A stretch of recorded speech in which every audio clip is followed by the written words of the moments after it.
Liat's not home from volunteering. Thanks. Wait, so okay, so we are recording. So is it okay if we just give it another minute or maybe 2 minutes just to see if everyone who wanted to come can arrive, just in case anyone's running a minute or two late. I see a lot of people just suddenly logging on.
No, riesco nada.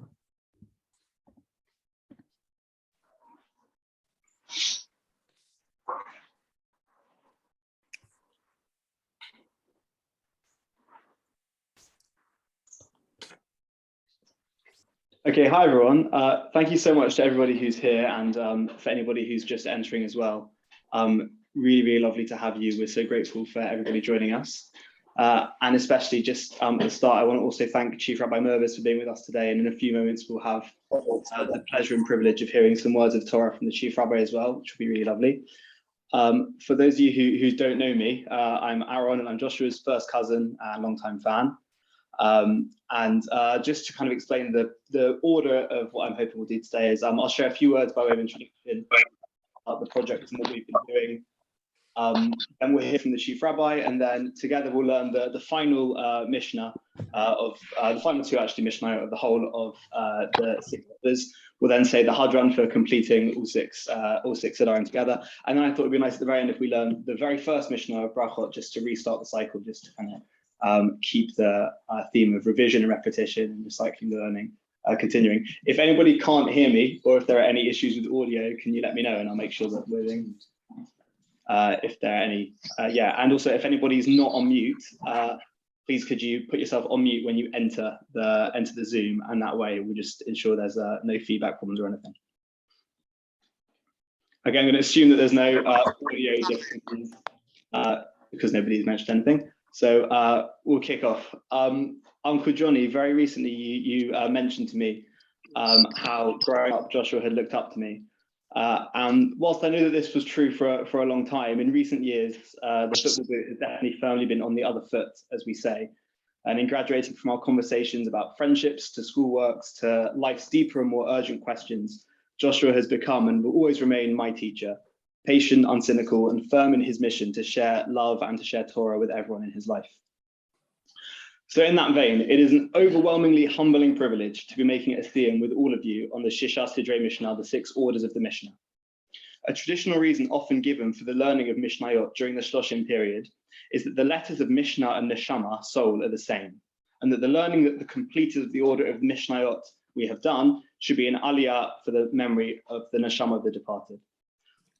However, and perhaps taking into account the historical context of the Mishnah, I'd like to also suggest another reason why we might study this at this time.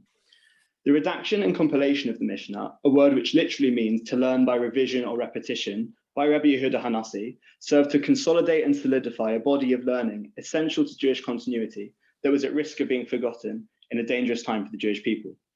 Perhaps more than any other set of Jewish texts, biblical or rabbinic, the Mishnah is very, very closely associated with the themes of memory and eternality. From school competitions celebrating how many Mishnayot one commits to memory, the teachings of Chazal and the Gemara about the link between Mishnah and reward in the world to come. Recently, in Masechet Megillah, which many of us have learned together in Joshua's memory, there are many teachings about the honor according to one who learns Mishnayot. The figure associated with many of these teachings is Reish Lakish, who at one point finds himself carried across a lake on the shoulders of a more junior Torah scholar. Reish Lakish asks him if he has studied Tanakh, and he says yes, and he then asks the student if he studied Mishnayot.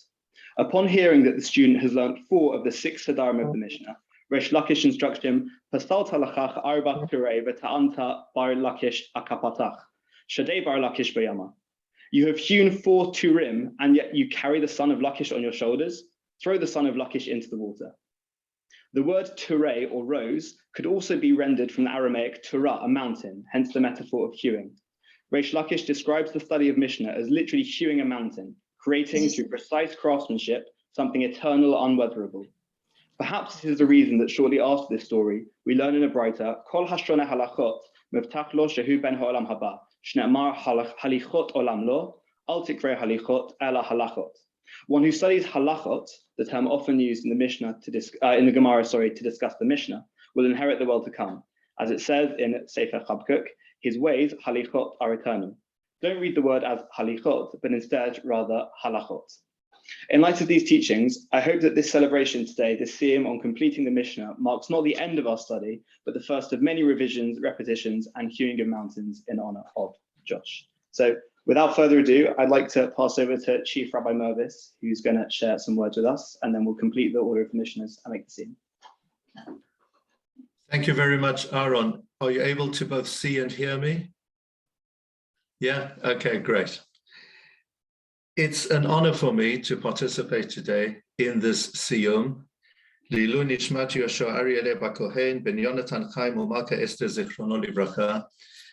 And all of our condolences are extended to Jonathan and Mandy, Dalia and Liat, and all the family.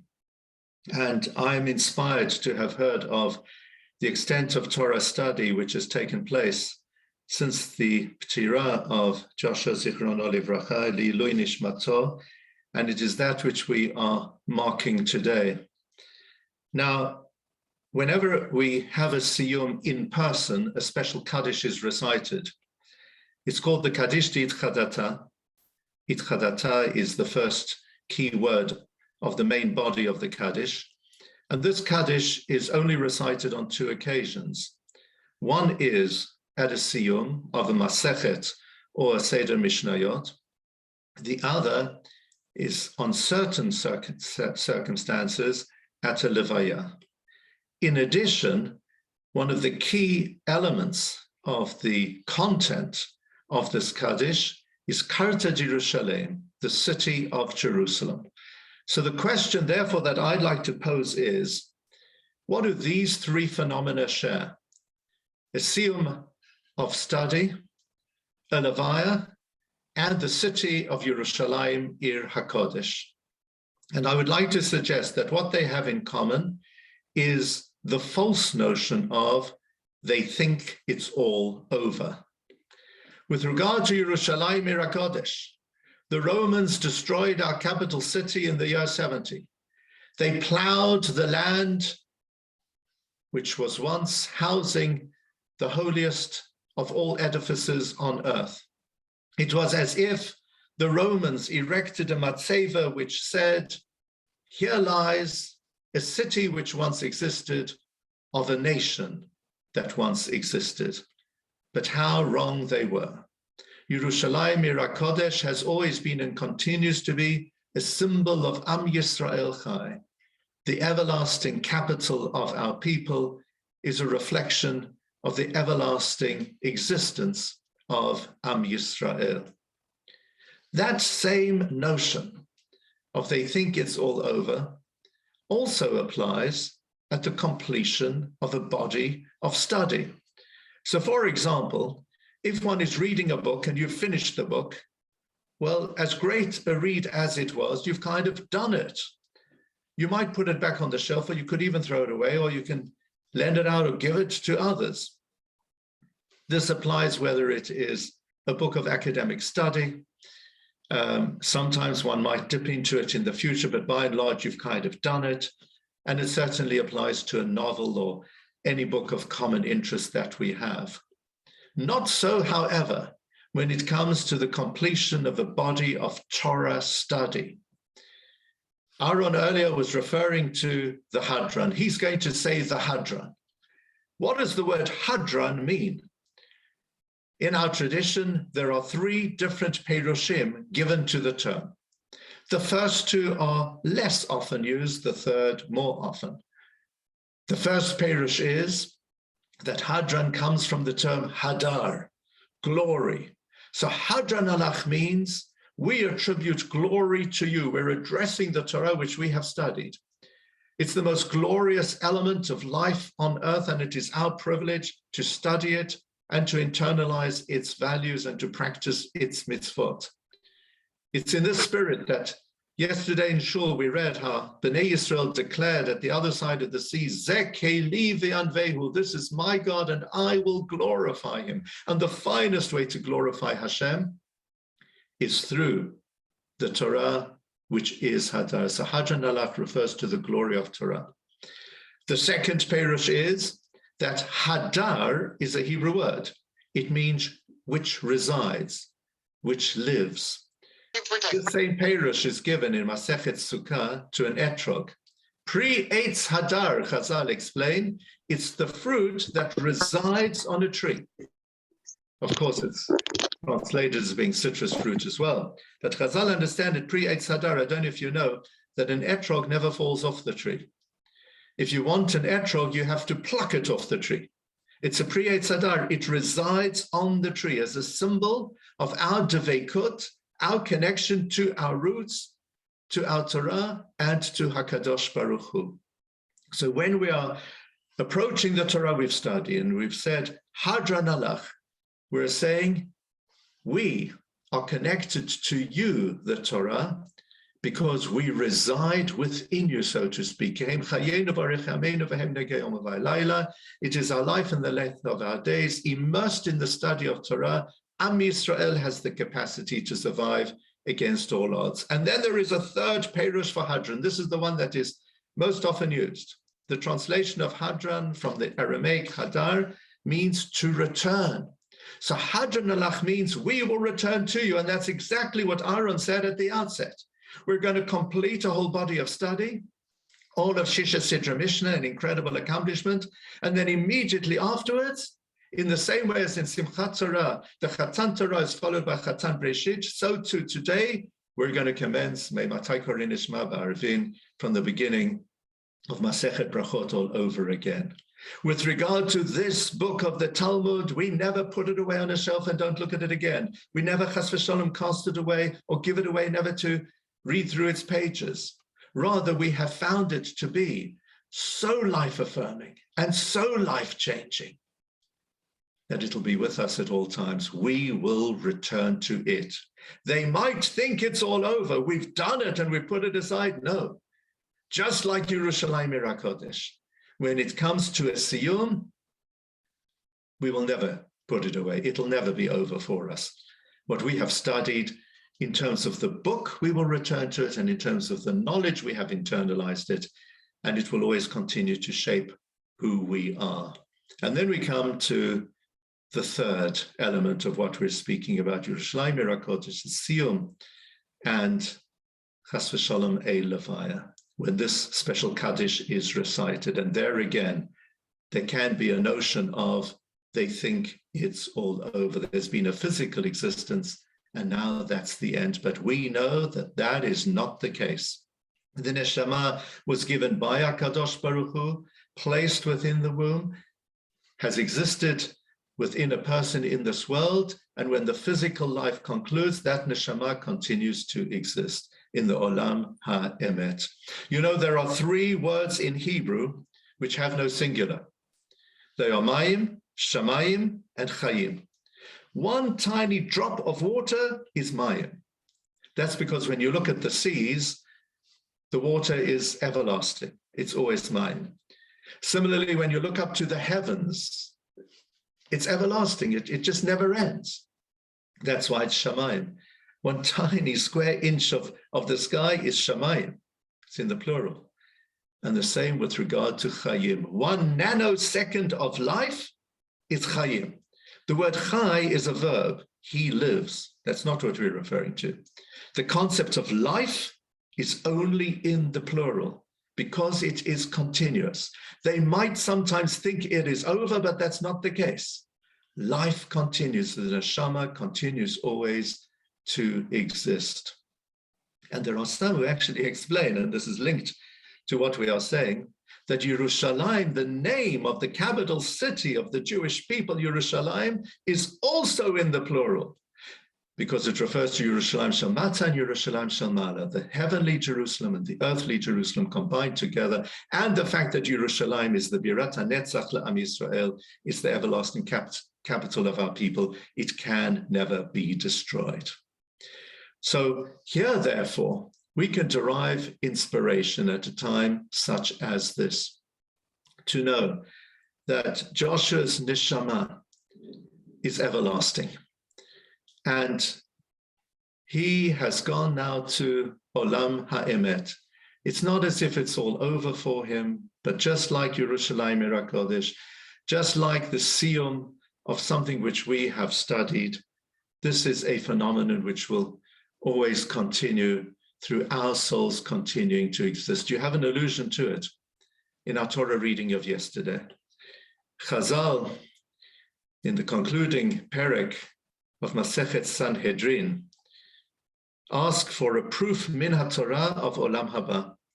And it comes from the pasuk, Az Yashir Moshe V'nei Yisrael et Shira Azot Lashem Vayomru Lemor. Where's their proof of Olam Haba? In this pasuk, then Moshe and Bnei Yisrael sang this song, and this is what they said. Well, you see, it says as Yashir.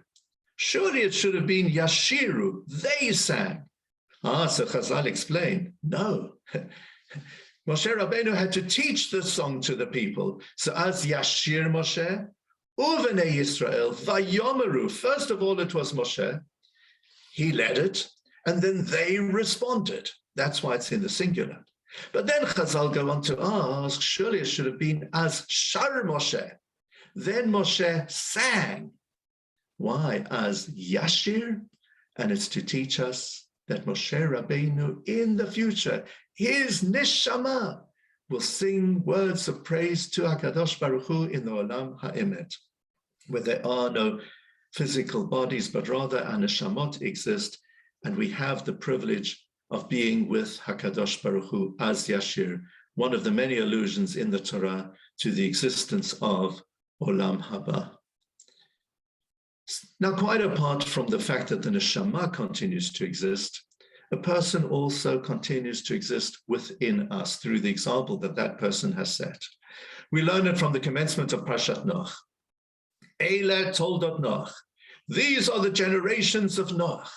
That's the title. And then how does the Torah continue? Noach ish tzadik, tamim haya b'torotav, et ha'elokim yitalech Noach. Noach was a righteous man, perfect in his generations. Noach walked with God. Where are the generations? They're only mentioned later. So Rashi says from Chazal, from here Chazal teach us, lelamedecha she'ikar todotehem shel tzadikim ma'asim tovim. The essence of the toldot of good people is their good deeds. Some people are fortunate to have toldot physical generations. But the finest of people, sometimes in addition to, sometimes as an alternative to, they have a different kind of toldot. That's their ma'asim tovim, because they create, they give birth to good deeds within the hearts and minds of others, because what they do touches people's hearts and minds and becomes internalized by people. And from them, it's passed on to others and then on to others. And therefore, such outstanding people continue to exist forever. From everything I've heard about Joshua Zichrono Livracha, he was truly one such person. He will forever have numerous toldot, because through his example, through his spirit, through the gems of his teaching, and through the fondness with which people will always associate him, he will continue to live on in the hearts and minds of so many people. So as a result, his neshama is being blessed in Shamayim, and at the same time, he will always be with us to guide and to inspire us. Yehi Zichro Baruch, may his memory be for an eternal blessing, and may his dear family be comforted in their very sad loss.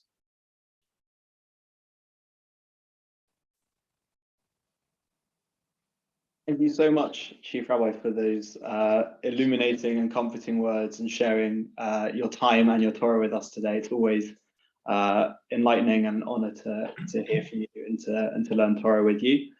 And whilst we're doing thank yous, I'd also like to thank everybody who took whether a single chapter, a single Mishnah, an entire Masechet, or more than one Masechet, and learnt it in Josh's memory. Because at the start of the project, looking through the long list and seeing them fill up slowly and gradually, I was just overwhelmed looking at the different names and people who I know very well, people who Josh knows very well, people who our families know well, coming together to create a beautiful project, and just the start of a lot of learning done in his memory. And some of those Masechtot, especially towards the end as well, long and difficult Masechtot, dealing with slightly abstract concepts that maybe we don't have such familiarity with. It really is an amazing achievement. And in just a moment, I'm going to read the final two Mishnayot to get with you. And then we'll read the Hadran. And although I'm reading out loud, I'd encourage anybody who would like to read along as well to read along, because this isn't one person's achievement. This is only possible because of everybody coming together and everybody dedicating their time and love and effort to learning for Josh. So I'm just going to turn on my screen share, and then we'll be able to see, hopefully on Safaria, the text of the last couple of Mishnayot. The reason I wanted to do the last two is because the very final Mishnah perhaps is not specific to the tractate of Oktin, but more generally has a beautiful message to end our Siyum on. But it's also nice just to finish the final tractate as well, which wasn't the ones that was on my personal list. But as I say, this is something we've all achieved together. Everybody's bits of learning has contributed to this. So the final Mishnah teaches us Chalot Devash, honeycombs,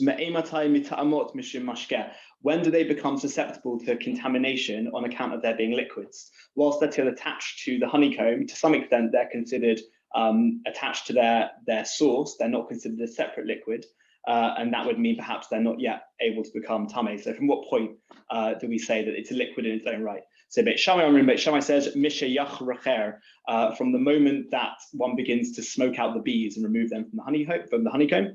Whereas Beit Hillel says, Mishayarasek, from once he breaks up the honeycomb, so slightly more lenient in the slightly later stage. Then the final Mishnah of Masechet Oktin. Am Rabbi Yeshua ben Levi, Atir HaKadosh Baruch Hu lahanchil lechol tzadik v'tzadik shalosh meot v'asara olamot. Rabbi Yeshua ben Levi teaches, in the world to come, in Olam Haba, the Holy One, blessed be He, will make each righteous person inherit 310 worlds. Shne'emar lahanchil ahavei yesh be'otzroteim amalei. As it says in Mishlei chapter 8, that I may cause those that love me to inherit yesh, the numerical value of which is 310. And I will fill up their treasuries. Amar Rabbi Shimon ben Chalafta, Lo matzah HaKadosh Baruch Hu keli machzik barach al Yisrael ela hashalom. She'amar Hashem oz la'amo yitain, Hashem yivarech et amo b'shalom. Rabbi Shimon ben Chalafta teaches, the Holy One, blessed is He, found no vessel that could contain blessing for Israel, save that of peace. As it is written, Hashem will give strength unto His people. The Lord will bless His people with peace. From Tehillim chapter 29. So that concludes the final tractate of the Mishnah, and hopefully you can see the text of the Hadran here on the screen. We won't do the Kaddish because we're not learning together in person, but please feel free to read the Hadran alongside me. And instead of the word Masechet and then the name of the Masechet of Gemara, instead I'm going to say Shisha Sidrei Mishnah, because it's on the entire 6 orders of the Mishnah. Hadran alach Shisha Sidrei Mishnah v'Hadran alach. Da'atan alach Shisha Sidrei Mishnah v'Da'atan alach. La nitnashei minach Shisha Sidrei Mishnah v'lo titnashei. La ba'alma hadain v'lo ba'alma da'atein. Yehi ratzon melefanecha Adonai Eloheinu v'lehei avotenu. Shetehei taratzcha umanitecha ba'olam hazeh utehei imanu le'olam haba. Chanina bar Papa, Romy bar Papa, Nachman bar Papa, Acha bar Papa, Abba bar Papa, Rafram bar Papa, Rachish bar Papa, Zurcha bar Papa, Ada bar Papa, Dar bar Papa. Harev na Adonai Eloheinu et divrei toratcha b'fini. Uvefifiyot amcha beit Yisrael v'nihiyeh kulanu anachnu b'tzetzaenu b'tzetzei amcha beit Yisrael kulanu yodei shemecha v'lomdei teratech l'shma. Me'oivai tzachakmeinu mitzvotecha ki le'olam hili. Yehi libi tamim b'chukecha l'ma'an lo evosh. Le'olam lo eshkach pekudecha ki bam ki tani. Baruch ata Adonai lamdeni chukecha. Amen, amen, amen. Selah ba'ed. מודים אנחנו לפניך, אדוני אלוהינו ואלוהי אבותינו, ששמתך חלקנו מיושבי בית המדרש, ולא שמתך חלקנו מיושבי קרנות, שאנו משכימים והם משכימים, אנו משכימים לדברי תורה והם משכימים לדברי בתילים, אנו עמלים והם עמלים, אנו עמלים ומקבלים שכר והם עמלים ואינם מקבלים שכר. אנו רצים והם רצים, אנו רצים לחיי עולם הבא והם רצים לבאר שחת. שנאמר ואתה עליהם תורידם לבאר שחת אנשי דמים ומרמה לא יחצו ימיהם ואני אבטח בך. יהי רצון לפניך אדוני אלוהי כשם שעזרתי לסיים 6 סדרי משנה, כן תעזרני להתחיל מסכתות וספרים אחרים ולסיימם, ללמוד וללמד, לשמור ולעשות ולקיים את כל דברי תלמוד תורתך באהבה. וזכות כל התנאים והאמוראים ולתלמידי חכמים יעמוד לי ולזרועי שלא תמש התורה מפי זרעי עד עולם. ויתקיים בי בהתהלך, תנחה אותך בשוכבך, תשמור עליך בהקיצותה כי תשיחך. כי בי ימי ימיך ויוסיפו לך שנות חיים, אורך ימים בימימה בשמאלה, אשר בכבוד. אדוני עוז לאמור ייתן, אדוני יברך את עמו בשלום. So that concludes the Hadran for the 6 books of the Mishnah. And as I said in my introduction, and as we understood from the words of the chief rabbi as well, I thought it would be meaningful to conclude the Siyum, not with the end, but with the beginning, and learn together the very first Mishnah of Masechet Brachot, which deals with not matters that are very far-flung from us and very removed from the sort of halacha we practice today, but instead incredibly practical, beginning with the very first thing we do in the Jewish day, not in the morning when you wake up, but before we go to sleep, learning the Shema, reading the Shema. And this also is a theme that was incredibly prevalent in the Torah that Josh loved learning and loved teaching and loved sharing. He's taken on in his Devar Torah WhatsApp group the instruction of the Shulchan Aruch in its very first halacha to rouse oneself like a lion to wake up in the morning. And that was a message that he believed in very strongly and that his Torah was very involved in sharing. And on a very similar theme, we begin the first book of the Mishnah in Brachot asking about the one of the very first mitzvot that we do, not in the morning, but in the nighttime, which is the start of the Jewish day. So, me'ematai korin et shema ba'arvit. Until when, or from when, sorry, does one recite the evening Shema? משעה שהכהנים נכנסים לאכול בתרומתן עד סוף האשמר הראשונה דברי Rabbi Eliezer. From the time that the priests enter in to eat their truma, I've lost the Hebrew there, sorry. From the time that the priests enter in to eat their truma until the end of the first watch, these are the words of Rabbi Eliezer. V'chacham omrim, and the sages say ad chatzot, until midnight. Rabban Gamliel Omer, ad she'alei amut hashachar. Rabban Gamliel says until the first rays of light, until dawn. Ma'aseh, it happened, she'ba'u banav mibeit hamishteh, that his sons were returning from a feast. Amru lo, they said to him, lo karinu et shema, we did not yet recite the Shema. Amar lahem, he said to them, im lo alamut hashachar chayvin atem likrot. If the dawn has not yet risen, you are still obligated to recite the Shema. V'lo zo bilvad, and not only with regards to this, ala kol ma she'amru chachamim ad chatzot, mitzvatan ad she'alei amut hashachar. With regards to everything that the sages taught until midnight, their mitzvah really is until dawn. Hektar chalavim ve'evarim, burning of the sacrificial parts, the fats and the limbs on the altar. Mitzvatan ad she'alei amut hashachar. For them too, the mitzvah lasts until morning. V'chol ha'ne'echalim yom echad, mitzvatan ad she'alei amut hashachar. And similarly, everything that must be eaten on that day after the sacrifices are performed, again, the mitzvah is not until midnight, but until the end of night, until morning. In Cain, so the Mishnah asks, Lama amru chachamim ad chatzot? Why did the chachamim teach until midnight? Why didn't they say one could do this till morning? The answer is given, kedei laharchik et ha'adam min ha'avera, in order to distance a person, to remove a person from sinning and doing the wrong thing, giving a fence around the instruction, so to be sure to fulfill it in a timely manner. I hope that this is the beginning of us having many recitations of the Mishnayot, and if anybody doesn't have access to the original sign-up sheet we used, and you'd like to put your name down for another cycle, or just privately to commit to learning something and discuss it with me, we don't need to officially record in the same way as we did for the Shloshim. Everybody who wants to take a slot. But I think it would be really lovely and meaningful if people did want to continue learning Mishnayot and sharing that with me. And on a personal note, everybody who messaged me to say that they'd learned something, or that they found it interesting or surprising, enlightening, funny, whatever it was, it meant a great deal to me. And even over the last couple of weeks, more people getting in touch to say they'd take prakim here and prakim there to help finish us off the entire Shishas Mishnah. It's a really beautiful, wonderful achievement. So thank you so much to everybody for being here and for celebrating. And I think Uncle Johnny, if you wanted also to, if you'd like to say a couple of words of thanks as well. I'll stop the screen share. Thanks, Aaron. Thank you, everybody, for joining the Siyum on Zoom. It does mean a huge amount to us as a family, to myself and to Mandy, Dahlia and Liat, to Chief Rabbi Mervis. A huge personal thank you from our family for the beautiful words that you said, the education you gave, and the lovely words you said about Joshua. Interesting when you spoke about is it all over? It's obviously a very famous saying from a football match, quite fitting as the Siyum comes to the end. So do two very big football results of Leeds United and Liverpool winning, and we should never forget how much football played in Joshua's life.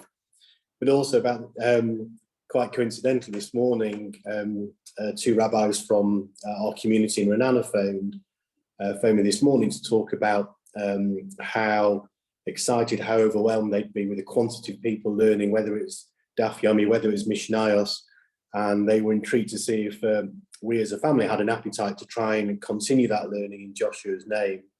And we don't think it's right that the learning does continue, because we believe it's right, as Joshua did, that if people want to continue learning, they do it because they want to do it, because they gain something personal from it, from their own journey. And we have, as Aaron said, we receive lots of messages from people that want to continue the Daf Yomi journey. We're not quite sure why, because it's so uber difficult, and also want to continue its learning Mishnayos, or want to try and do just try and do simple mitzvahs during the course of their day and the week. So a big thank you from us for taking the undertaking, learning. It does mean a huge amount to us at such a tough time for us as a family. It's given us great comfort, and a huge personal thank you. And back to you, Aaron. Thank you so much, Uncle Johnny. And just, once again, thanks everybody. Thank you to the Chief Rabbi for your time and for your words. Thank you very much.